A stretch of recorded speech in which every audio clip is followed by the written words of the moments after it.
Hello, everyone. Thank you for joining me today. This is Brian, and I'm the Sycle trainer from Starkey Hearing Technologies. And just so you know, if you ever need assistance with Sycle, please call Starkey and ask for technical support, or you can also email oms_support@starkey.com.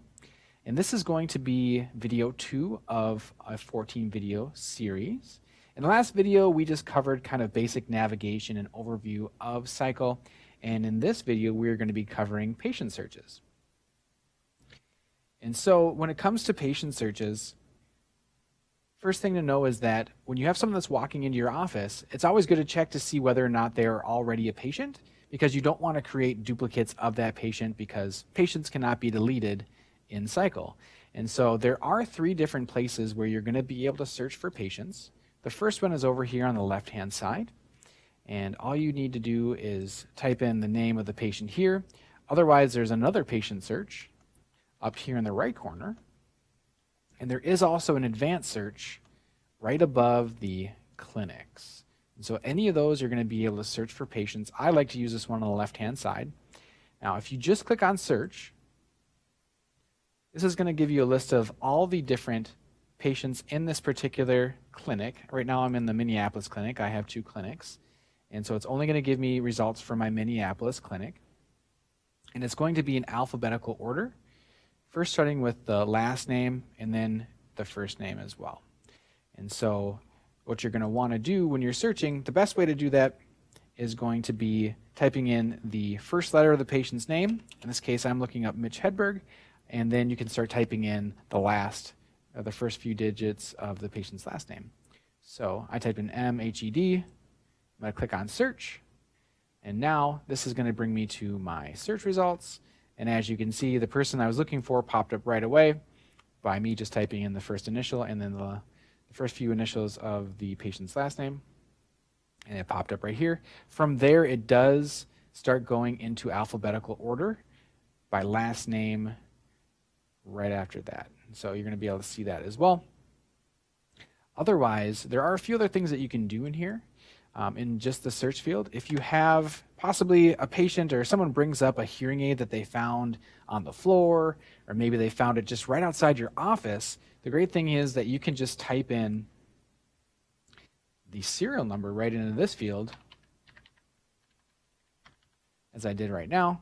This is a serial number, and if I hit search here, it's going to bring up the patient that matches that serial number. So right away I know that Forrest Gump, he lost this. He was running around a whole bunch of places.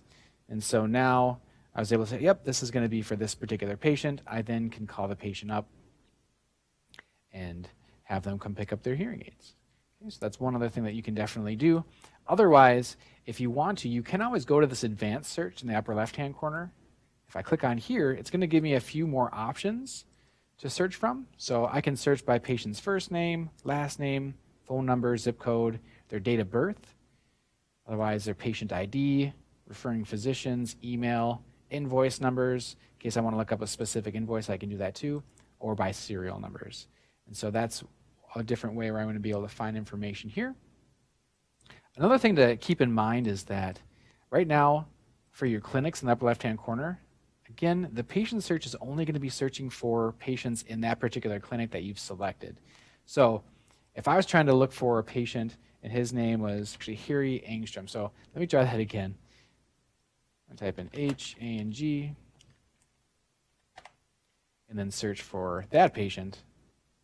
And now you can see that, nope, he's not in this system. So what you can do from here actually is if you look right here, it says search all clinics.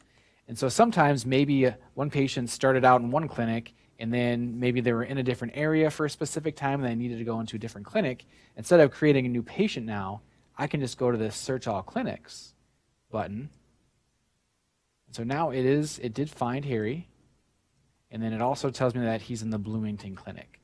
So that's something that you guys are definitely going to want to do. Make sure you check all your clinics when you're searching for patients that may be coming into your office brand new, just to make sure you're not creating duplicates of that patient.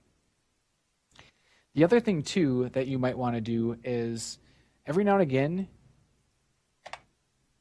as I kind of said earlier, you cannot delete patients, but you can archive patients. And that is basically taking them away from your active search and putting them into an archive search. So if I did an archive search here, then I'd be able to find patients that are no longer in my office for whatever reason.